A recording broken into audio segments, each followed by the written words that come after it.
All right, lookers, we're back. Another Thursday edition, Tyler. Except we didn't have two episodes this week. We're just doing it once. Tyler tuning in from an undisclosed location somewhere in Florida. He was doing, under the process of moving on Monday, so we had to reschedule it to Thursday. Tyler, how you doing? How's the weather in Florida? It's actually getting kind of cold. We're expecting a cold front tomorrow. 49 degrees is supposed to be the lowest, so not too thrilled about it. But I mean, definitely good chill weather, good cuddle weather, snuggle sweater weather. I Okay. got a little Chardonnay to warm me up this evening. How's the move? Everything went smoothly? The move went good, nothing broken. A few things that we were putting together that were brand new, missing pieces or got broken that we got replaced or fixed on our own, but everything went very, very smooth. Very excited to be in the new place. I'll be even more excited tomorrow when I have internet so I can, feel like a human again. Yeah, I'm sure you're going crazy because you and I know we're not big book people, so without internet, it's kind of tough to They live won't in even let me general. play PA golf on Xbox without Wi-Fi or internet. You might have to use that How hotspot insane if you is get that? to get your fix in. I don't even think I have a hotspot. If so, it's on the Insane Games tab. Whoa. So if you see a bill for a hotspot, you know exactly where it's coming from. Well, speaking of insane games, early on we got Danny NASCAR tonight popping off in the chat. He wants to know what you're drinking. He says no internet. Yikes.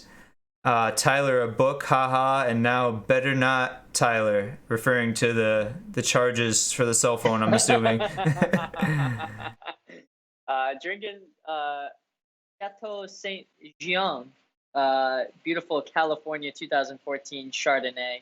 Uh, Not a big Chardonnay guy, but it's all that we had. Goddamn, I feel like it sounds a lot fancier than it is because that was Oh, for just sure, super 100%. sexy the way you just said that. But Are you um, sipping on anything this pre-Thirsty Thursday edition? well, it is Thirsty Thursday, as you can see. I got the Godfather cocktail glass mug, if you will. Got some tequila sodas. That's my drink of choice. Um, Tyler, You're a let's. Godfather? I am Oh, nice. Sister Morgan's kid. Congrats on the sex. Well, not me, but someone had sex to make me a godfather. Anyways, Dan's drinking Diet Coke with lime right now. Dan, don't get too crazy over there. Might get a little sugar high, start bouncing off the Add a walls. little Jack Daniels. Oh, okay. I feel like Dan would be the guy to put like one of those little mini shooters in a drink and be fucked up. Oh, dude would be twisted. That'd be funny. I'd love to have Dan do like a Honestly, drunk stream or something. here's an idea, Dan. Free of charge. Actually, you could trade it with me for the hotspot. But what you could do is play a drinking and driving game on Danny NASCAR, where you have to finish your. It's kind of like Mario Kart. You have to finish your drink before you can take another lap. Or like if you drink, you can't be driving. Where if you put it down, then you can start driving again. Gets you really fucked up, but you have to finish your drink by the end of the race. I don't know. It's a good Might have to idea. work on a title because drinking and driving, if you just put, hey, drinking and driving tonight on Danny NASCAR, that might not attract a lot of viewers. He says Alec Bradley's cigar, though. All right, that one sounds kind of cool, so I'm waiting for him to say April Fool's, right? Because there's no way Yeah, Dan's right. smoking that cool of a cigar. Just kidding, Dan. Don't get too crazy over there. Appreciate you tuning in. Um, Tyler, tonight we got a decent amount of a variety of topics we're talking about. We're going to start off with the March Madness. Obviously, we had the Elite Eight games played.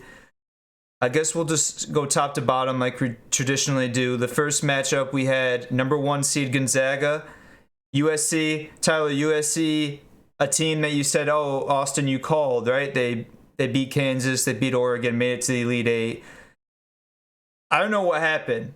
Like, short of missing their flight, if since they're already there in Indianapolis, they just didn't show up. 85-66. I mean, Gonzaga right now, they had to have been the favorite coming in to the tournament, obviously, the number one overall seed.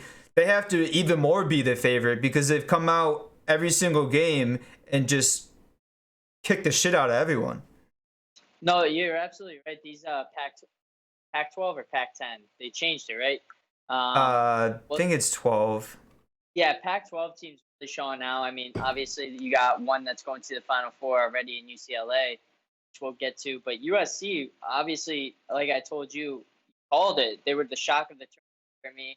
They had Evan Mobley. They had some other guys that were playing really well, but they ran into a Gonzaga team that just absolutely railroaded them. I mean, Gonzaga is playing on all cylinders right now, all gas, no brakes. There, if I'm seeing Gonzaga on my schedule right now, I'm kind of shitting a brick because short, like you say, short of them missing their team flight, I'm not sure if they're losing the rest of the tournament. I don't know. There was a stat that came out, Tyler, I saw. I think over the past, I want to say 5 seasons or so, Gonzaga's like 126-11. Like, that win percentage is insane.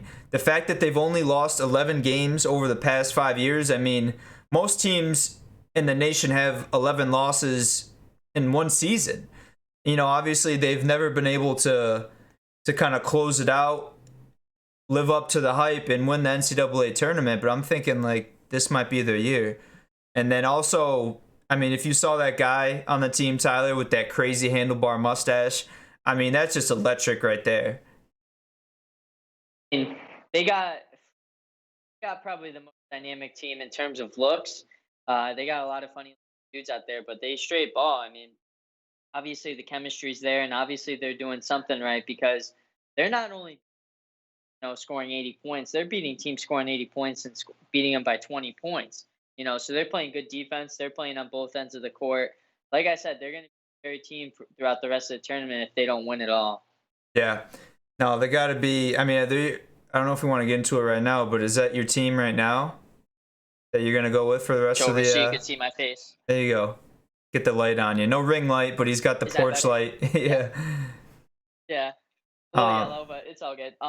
Gonzaga, 100% probably my clear-cut favorite to win the rest of the tournament. I obviously do have a dark horse, but right now it just seems that there's no team that can beat them. Yeah. No, I'd agree with you. So the next matchup we have here, another number one seed, Baylor versus Arkansas. It was back and forth a little bit. Never really too close. 81-72 the final score. I mean, Baylor, another one of those teams coming in as the number one seed, just getting the job done. I mean, let's go back to their previous matchups. They beat Villanova by 11, Wisconsin 13, blew out Hartford, the 16 seed in their first game. They got the hot hand. I mean, is there anything you can point out about them or? I don't know if you recall, but I'm pretty sure the episode where we picked all the teams, we said it's easy. Baylor and Gonzaga are going to come out of this region of the bracket, go to the Final Four. The other two regions we were very unsure about, but I mean for this one, it's kind of like Baylor and Gonzaga should be the Final Four type of deal.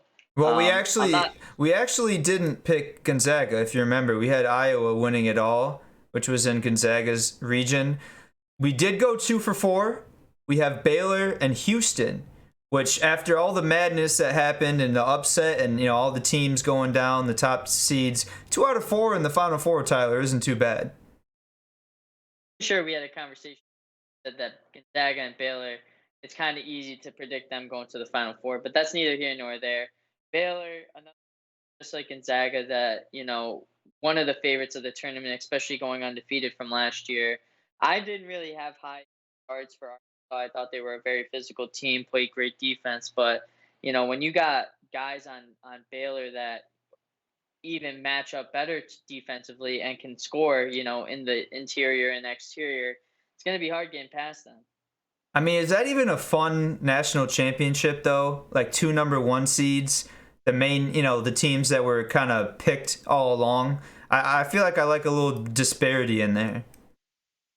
Then you also get the teams that are like, for instance, a 8 seed versus a 1 seed, and the 1 seed absolutely shit pumps them in the national title game.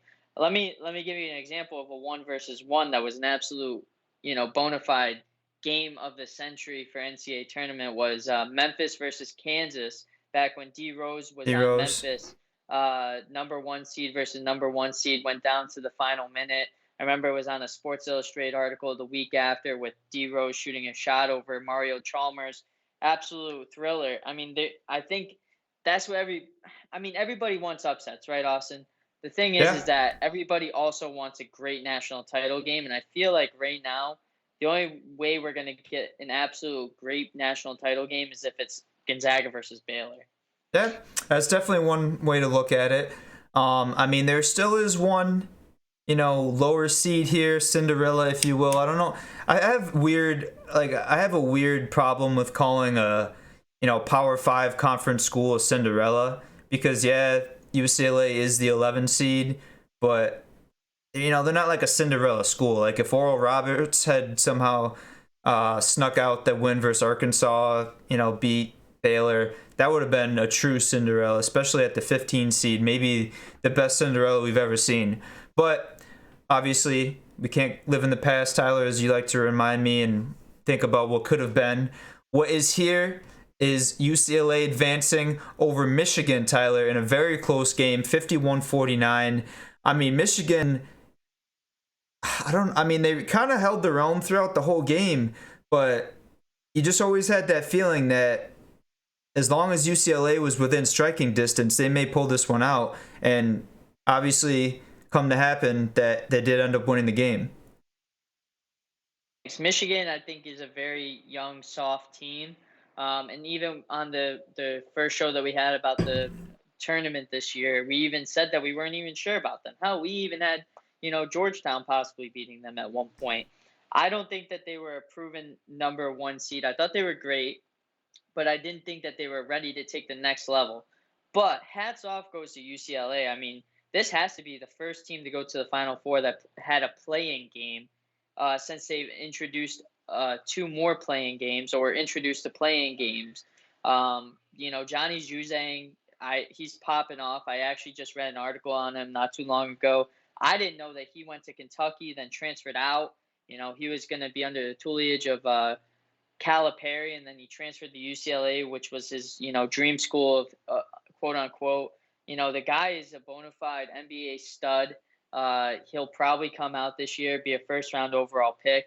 I'm very excited. Who do they have UCLA facing? It's UCLA, Gonzaga, and then Baylor, Houston. Nice. Yeah. Never mind. It was a great run for UCLA, but hats off to them. I think that's very cool that they had to play one extra game and they're in the Final Four. Yeah, another quick shout out too. I just want to mention. Of course, now I'm having a brain fart. I just had his name on the tip of my tongue. Coach for Michigan, Juwan Howard. Juwan Howard. Shout out to Juwan Howard. His first coaching season, right? Or is it his second? I think it's his first. Might be his second. First or second. Anyways. It's his first tournament. To have that kind of success this early on in his career, I mean, Michigan has got to be one of the favorites in the AP poll coming in next season and the seasons to come, because you see not only the success, not only the pedigree of this university, right? Michigan is a pretty prestigious school. Now having an alumni, great NBA player like Juwan Howard, I mean, the recruiting for the school is going to be crazy, Tyler.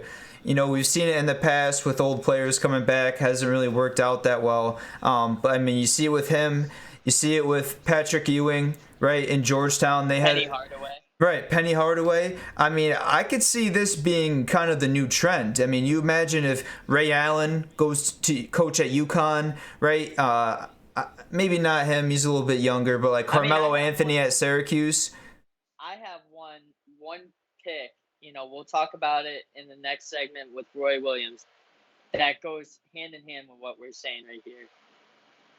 I won't spoil it. I think everyone might have an idea, but might have to work out some logistics. But just shout out to him having that crazy success. I think if I'm a player coming out of high school, I want a coach that's a player's coach. He knows what the grind is like. He knows how to get to the next level in terms of going from high school to the NCAA to the NBA because he's done it himself.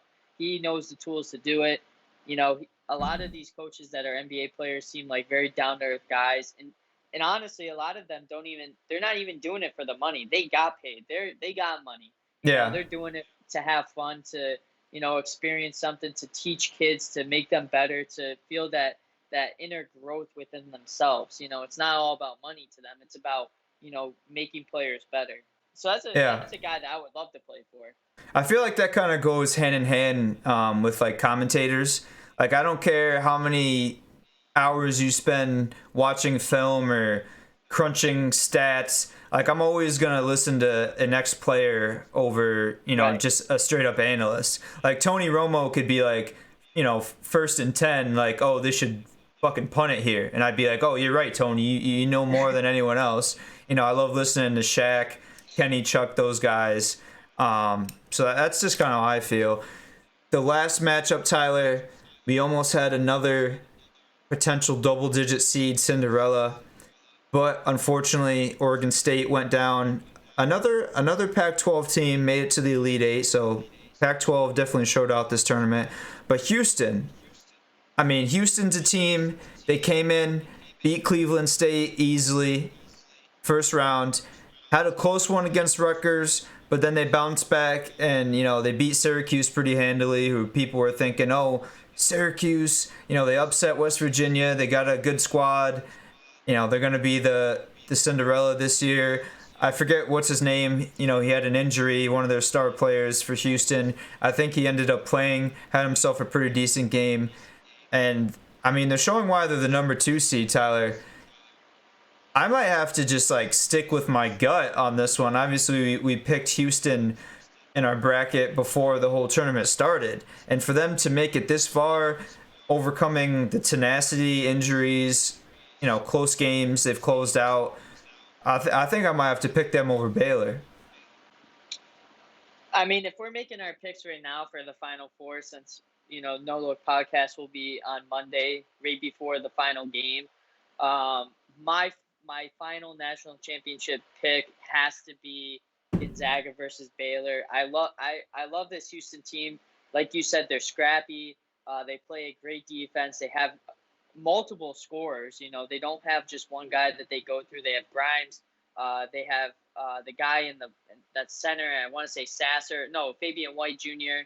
And then they have number 2. I keep forgetting his name. He's from New Orleans. He has that Bayou last name, but Yeah, I'll look it up. I think Baylor is just too strong. I think they're gonna out physicality Houston. They're gonna outscore them, outpace them. I mean, Houston really put an end to the roads. I was very impressed when they faced Syracuse, but I'm not too up on the team of Syracuse. They only have one scorer. They don't play that great of an offense. They have a great zone defense, but Houston found ways to exploit that. Just like, I mean, they found ways to exploit Oregon State. If we're talking about strength of schedule here, Baylor has had a harder road than Houston has. So I think Houston's end of the road is against Baylor. I think Baylor's going to show why they're the number 1 seed, why they're one of the strongest teams in the tournament. Yeah, I mean, it's definitely the smart pick, the safe pick, I guess I'll say, to go with the number 1 seed. Dejan Giroux. I don't know if I'm pronouncing his first name correctly. Dejon. Dude's a baller, regardless. Baller, regardless. He's gonna keep on. Looks like he's about. Houston has a team with a bunch of guys that look like they're 35 with a few kids, and just second chance. Had some college years left, eligibility wise, and going out there for their kids, hopefully getting NBA. Well, Giroux is a redshirt senior. So I'm not seeing an age on him, but he definitely is a little older. That is funny, though, because I forget where I was watching it, but someone was like, oh, my God, this guy's in college? He looks like he's 30. But he definitely has, an older look to him. So that's March Madness. We made our championship picks. I didn't hear your pick. You have Houston and Gonzaga? Yeah, Gonzaga. I don't see UCLA pulling that one off. I mean, like I said, Gonzaga, they're the number 1 overall seed coming into this, and they've just shown no reason why you should pick against them.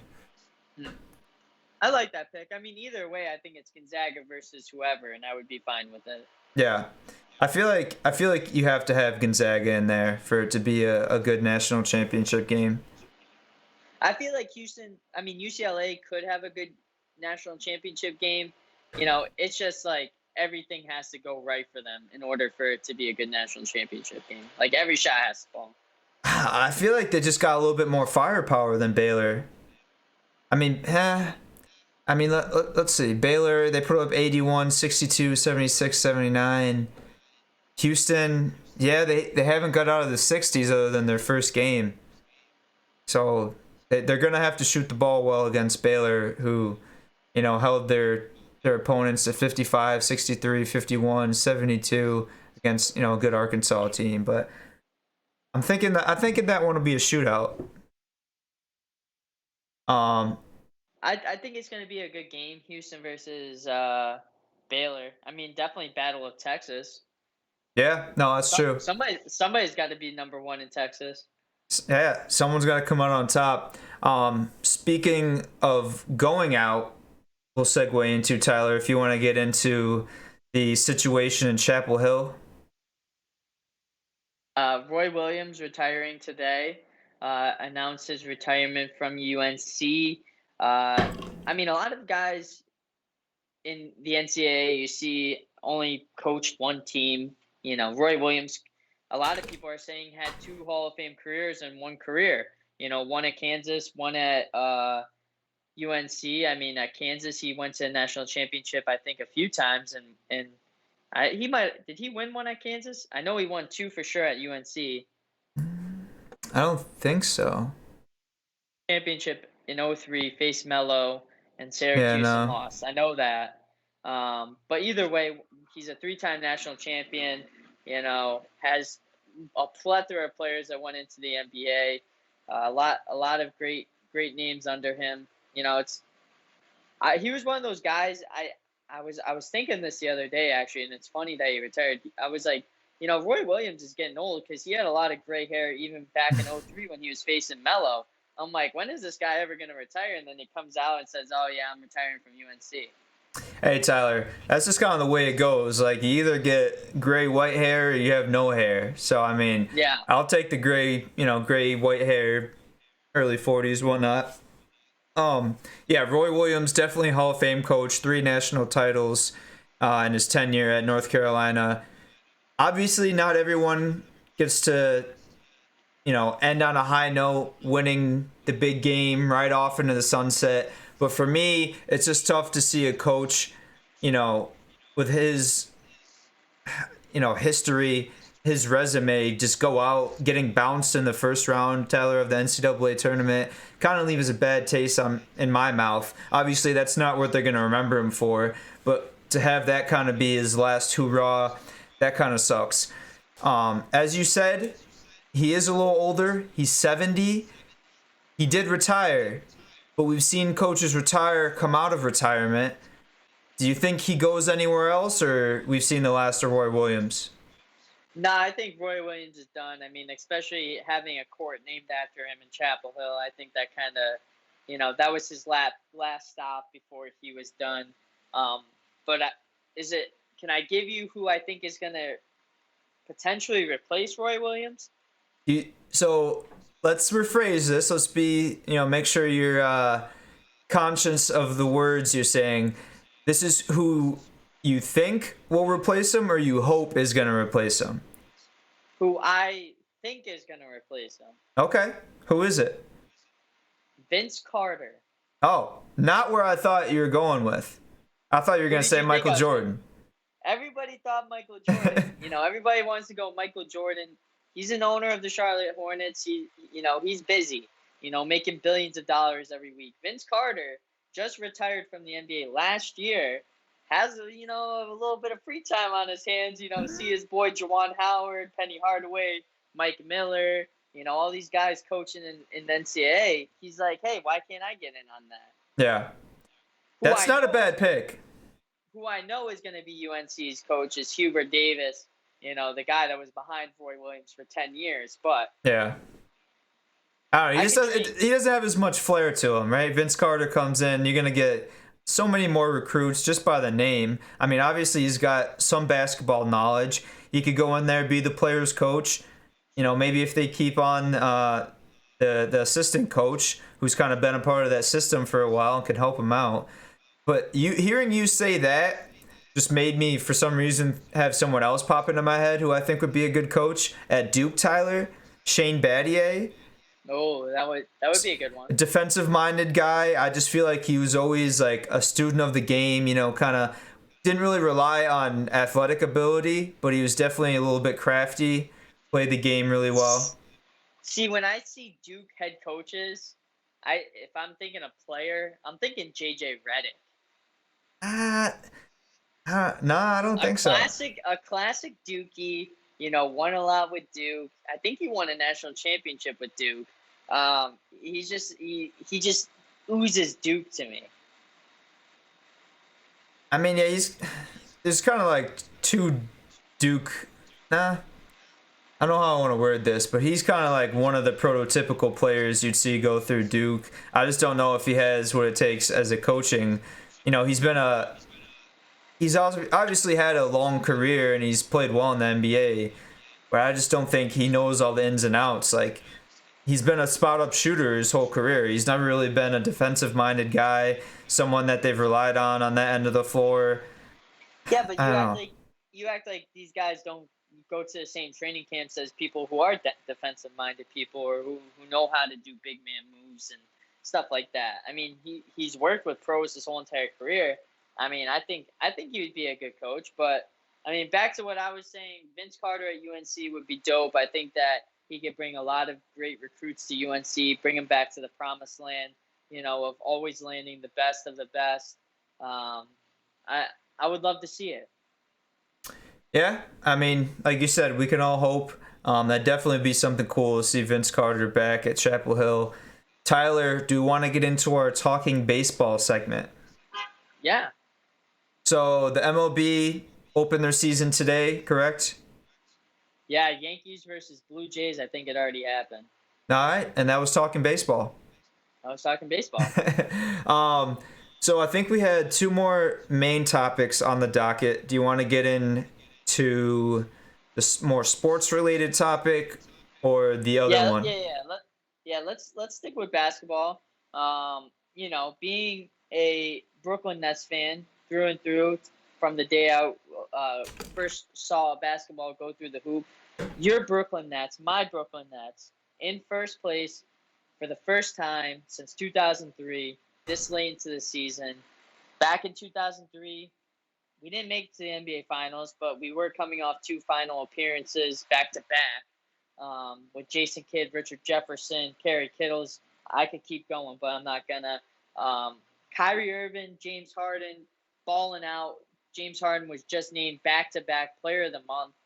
Looking at going for another MVP. Blake Griffin's popping off, shooting threes, dunking again. We don't even need KD. He's on the bench somewhere. Our team is locked and loaded. LaMarcus Aldridge just got signed to the Nets. Life is good. Dude, I mean Blake Griffin, that guy. I mean, can we just be in agreement that he straight like purposely tanked when he was in Detroit? I mean, hasn't dunked at all. Yeah. Now he's coming out here looking like Lob City Blake Griffin, catching oobs, putting put back slams. I mean, this I guy's wouldn't diving say on the he tanked. floor. This is a completely different person. What happened? I wouldn't say he tanked. I mean, the dude was averaging 23 points in Detroit. He was still balling He out. looked like It was Taylor Griffin in Detroit. could ever score 23 points, and yeah. But I mean, Blake Griffin's just. I think the nice thing about coming to a team, that already has talent on it, that's loaded already, like the Brooklyn Nets. We got Kyrie, James Harden, KD. Joe Harris is balling out this season, probably leads the league in 3 pointers. And DeAndre Jordan and Nick Claxton coming off the bench. What it does is it allows a guy to just go back to what he's used to, what he's natural to. He can just play his game. He doesn't have to shoot every shot or get every rebound or, dive on the floor. He could just ball. And I think that's what he's seeing now is that, it opens the floor up to allow him to do these things and such as dunking, shooting threes, spreading the floor, getting boards. It's really liberating to see for Blake Griffin. Can you even give any credit to Steve Nash, or is this just like a Nah, this is just like a Steve Kerr situation all over again, right? Because everyone was saying, "Oh, Steve Kerr didn't do anything. Mark Jackson, he built the Warriors for who they are. He's got 3-star players. He doesn't even need to do anything." Like, doing a great job coaching. In terms of like player management, he's been doing a really good job. He's been resting a lot of players, making sure they're getting rest and recovery, which is very important. We found out in the NBA seasons. But Sean Marks, our GM, is absolutely killing it. The dude, got Kyrie, got KD, pulled them away from the Knicks, then goes out and signs or trades for James Harden. Everybody, including me, was like, what the fuck are you doing getting rid of Caris LeVert, getting rid of Jared Allen? We drafted these guys. I thought we were supposed to be a team of homegrown players, and now we're just buying players like the Yankees. But, this guy has, his mathematics correct, because obviously he's doing something right. His team's in first place. Things are only looking up from here. I doubt that we go any further down than first place going into the playoffs. you think you just run with it for the rest of the season? Boss, I'm not gonna lie. I looked at the standings today. I know Toronto was in eighth, or not Toronto, excuse me. Miami was in eighth. Yeah, it's the Celtics right now. Even worse. I mean, I really wouldn't want to play either the Heat or the Celtics in the first round. Those guys are going to give us some, trouble, I would feel like. But if we get past the first round, I think we run with it till the NBA Finals. Yeah, I mean, I'm looking at it right now. You got the 4th seed through the 8th seed are like within a game, 2 games. So speaking of Caris LeVert and that trade, another piece of that trade, Victor Oladipo now finds himself in Miami on a Heat team that's played pretty well. I don't know, it's weird. They didn't really ride that momentum they had at the end of last season in the bubble, because obviously they had the upset win in the playoffs. They make it to the Eastern Conference championship game. Obviously, a lot has to be attributed to the way Jimmy Butler played. But do you think that the Oladipo acquisition boosts the Heat at all? Are they now a team you need to worry about, or is he kind of past his prime and he's not even really a guy you need to worry about? When you add a guy like Victor Oladipo, he's a defensive player, I think, more than he is an offensive player. That guy is scary on defense, gets a lot of steals, pressures your best player. I think it only helps the Heat in terms of their grittiness, their tenacity. I think they're going to be – that's why I said they were a scary team for the Nets to face in the first round. But here's the thing. There's still a month left. I almost guarantee that the Heat will be in 4th or 5th place by the end of this month. Yeah. Right now, like I said, 4 through 8, they're all within a game or two. We got Nets, Sixers, Bucks, Hornets, Heat, Knicks, Hawks, and then Celtics.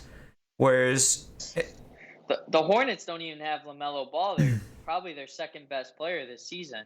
So, they could easily get bounced right out of that with this last month coming up. Yeah. Like I said, they're 2 games, game and a half above the Celtics in 8th place. Definitely unfortunate to see LaMelo Ball. He's just fun to watch going down for the rest of the season.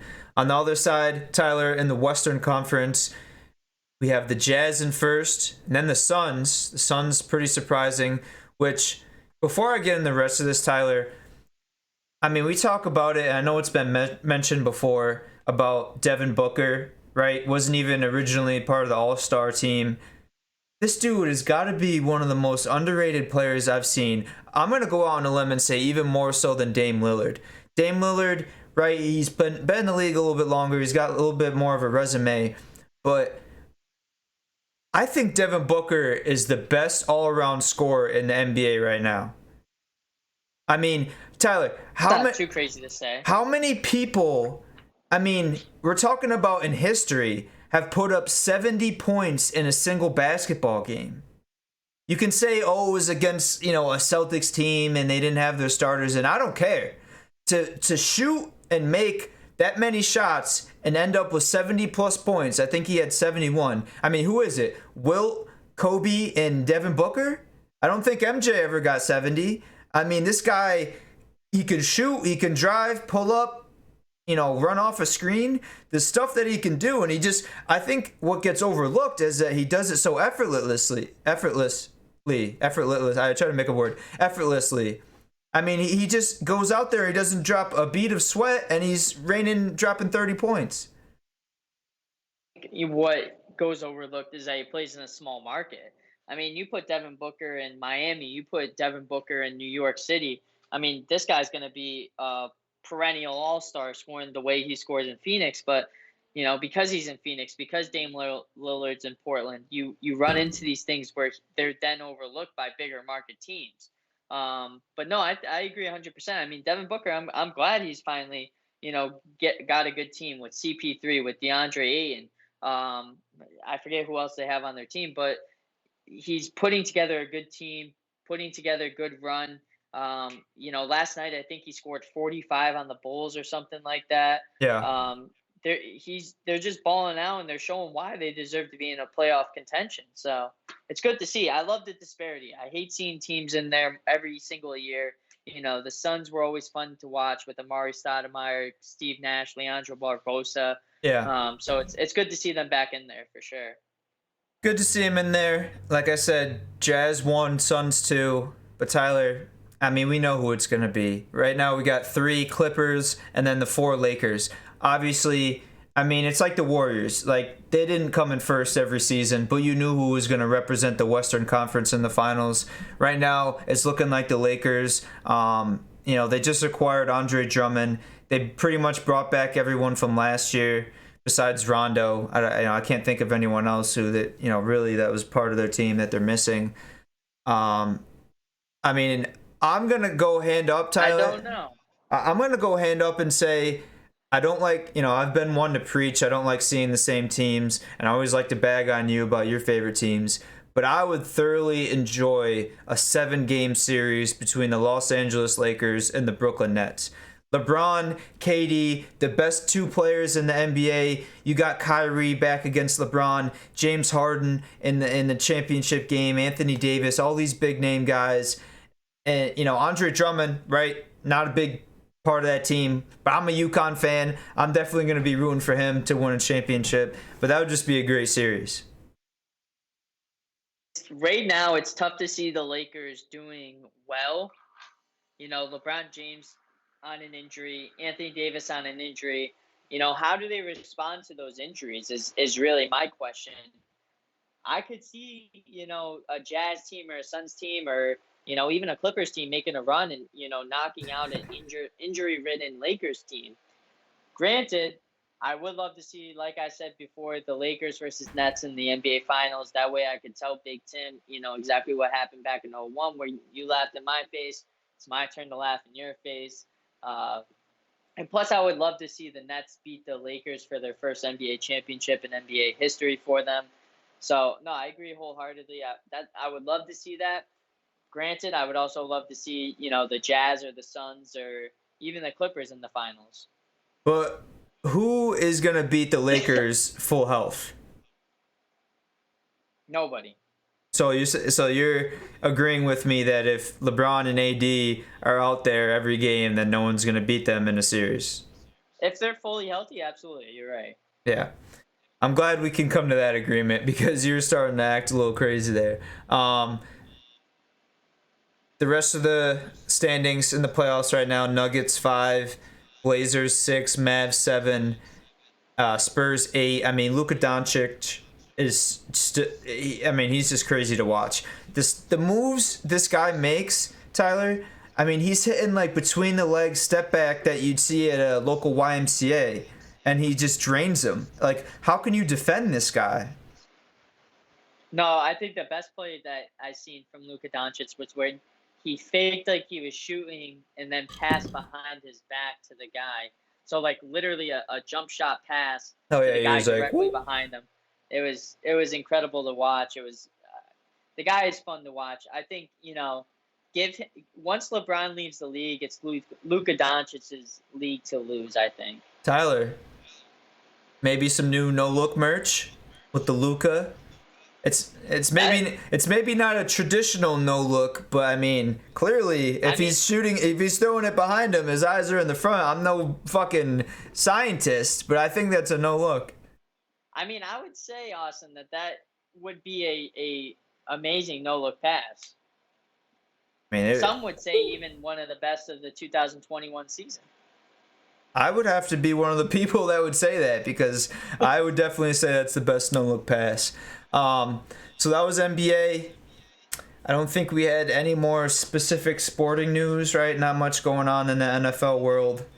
I mean, this may, other than me just bringing it up right now, this is probably the only episode that maybe we've ever had besides COVID, no sports, without any NFL talk. Yeah, I mean, besides us, being expert analysts and Austin predicting that the NFL was going to go into 17 weeks about 5 weeks ago, nothing new to report here. Yep, no, and they did also confirm that the Packers are playing the Chiefs. I don't think they said where it's going to be played, but that's definitely going to be a good game. So Tyler, last topic. I mentioned to you earlier when we were talking about, we have some texts. We exchanged some texts pre-show, say what we want to talk about. Something that I have been talking about, or seeing, I should say, on social media. Lil Nas X, right? Hip-hop artist, pop music producer, Old Town Road, right? Pretty popular song a few years back. Came out with a shoe under Nike. I'm not sure what the negotiations were, what the contract looked like. Well, before you say anything, I actually saw a Snapchat video that explained it perfectly. The shoe wasn't under Nike. It was a Nike shoe under Mischief. Mischief must have bought all of these shoes that were Nike Air Maxes, and Mischief collaborated with Lil Nas X. And so these aren't manufactured. These are all custom. These are all shoes that Mischief made with Lil Nas X. I mean, essentially, I guess you could say they customized them, but because if they're not coming from a Nike factory, then they're customized. Essentially, yeah, because you had the blood in the insole, you had all the devil sayings on them, and all the verses and whatnot, and the star and everything. But Mischief and Lil Nas X collaborated on these shoes. Okay. Not Nike. So that kind of changes my whole rant I was going to go on. But I still got my blood boiling, no pun intended, Tyler, a little bit. So I'm still going to go on a rant. Lil Nas X, he's got a new song, or I guess these were supposed to correlate with the video, Tyler. I think another part of the shoe is that, he's a homosexual. Everyone says, oh, you're gay, you're going to hell. That was kind of where he came from with the Satan stuff. But for me, the fact that you're going to have some devil worshiping and try to glorify it. I mean, I'm looking at the picture right now. I'm actually going to pull it up for the viewers at home. So this is the Nike, what are these, Air Max 97s? Something like that, yeah. It looked like a 97, an Air Max. So there's 666 pairs of the shoes made. They sold for $1,018, which was a reference to Luke 10:18, a proverb from the Bible that had some kind of association with the devil walking on land. Tyler, you said it earlier. There was a drop of human blood in the shoe, and they've got the Satan logo in there. I just don't know what he was thinking here. I was gonna go off on a rant and kind of roast Nike, because now Nike is suing, I guess it's Mischief and Lil Nas X, for using their base shoe model as I'm trying to think of a word, as the canvas. They used the logo, and it confused people, and they thought Nike had signed off on this, and they clients and other people and giant people that were lenders and shareholders in Nike were confused. They're like, Nike, why are you worshiping the devil? And they're like, it's not us, it's Mischief and Lil Nas X. So now that's why you see, suits coming into this. So I was more upset at Nike for sanctioning this because, Tyler, I told you earlier, which you must have watched the Snapchat video 5 seconds after I texted you, because I mentioned there's no way that someone at Nike with some, recognition and some pull in the company didn't get this on their desk and approve it. Now you said that they didn't approve it. So my rant now is on Lil Nas X and Mischief. How do you come out with a collection, right, on a Nike shoe as the fucking base canvas and not expect some kind of legal problems? I mean, Tyler, that's like you and I buying, a bunch of NFL jerseys, ripping off the names and putting like no look on it and selling it saying official Nike NFL collaboration merch. You can't fucking do that. You have no approval from Nike. Obviously, there's kind of a fine line between people customizing shoes, but if you're gonna do it individually for someone on a custom order, I feel like that's different than, they went through a lot of promotion, right? Ads for this whole collection, and right at the forefront, Tyler, is a Nike swoosh. How could Lil Nas X and Mischief think this was remotely a good idea? It's, two things. Lil Nas X, creating, I guess you could say, controversy. And most people say any controversy is good controversy. So, trying to get his name out there, trying to promote, now it's going to be an infamous music video that tied along with a shoe that now can no longer be sold. And, vice versa goes with the shoe. And now you're going to see a shoe out there, on Pawn Stars 50 years from now saying this is the Lil Nas X shoe that, got canceled and it's going to go for like $50 million. Tyler, you and I both big sneakerheads. Would you wear these? With them, but I don't know if I could ever wear them. With that, I don't know. It'd be tough, I feel like I would put these on and it would burst into flames. Promoting Satanism, which I'm agnostic, so I don't want to say like that. But you're not atheist. Yeah, right. What is it? Agnostic? Fucking diagnostic, whatever the hell it is. Agnostic, atheism, two different things. I mean, if you're walking around like this, you might as well say, fuck the world, and I don't care to be here anymore. And that is not something that I want to promote, Tyler. I'm all about positivity, benevolence. I'd rather walk around in some fucking pink fluffy bunny slippers. Catch me dead. Bad Bunny did just release some new Adidas that, now that we're on Sneaker Talk, that was a pink bunny, so it's funny that you say that. Well, I know what I'm copping. You can be walking around in your Devil Worshipper 6s. I'm going to have my pink bunny 2s. I'm going to be fly as hell. Alright, that was my 2 cents. I was about to rip Nike a new one. But like I said, I still had some pent-up aggression I had to let out. Wow, that's crazy. Lil Nas X. We don't have like a... You know how like... we might have to start this. Charlemagne has like Donkey of the Week and Shaq has Shaq'd in a Fool. We might have to do something like not looking straight, or you know what I'm saying? Like something like we pick someone that's like a loser for the week, pretty much, is to sum it up in layman's terms. And this week, it's definitely Lil Nas X. We'll collaborate on a name, but we can both agree that it's Lil Nas X this week. Yes, 100%. All right. 8:54 now, Tyler. I don't think we need to stretch it any longer to make up 6 minutes. We had a pretty girthy episode. Some good content. You got any last words? Fuck Frontier. I'll see y'all Monday. Fuck Frontier. Tomorrow's my birthday. Oh my God. It's my last No Look podcast as a 25-year-old. I love y'all. How could we forget? How could I forget? I definitely would have known tomorrow once I saw the date, but shit, I forgot today. Tyler, how am I completely forgetting? We didn't talk about the NFL news. What's that? The Raiders cut Derek Carr.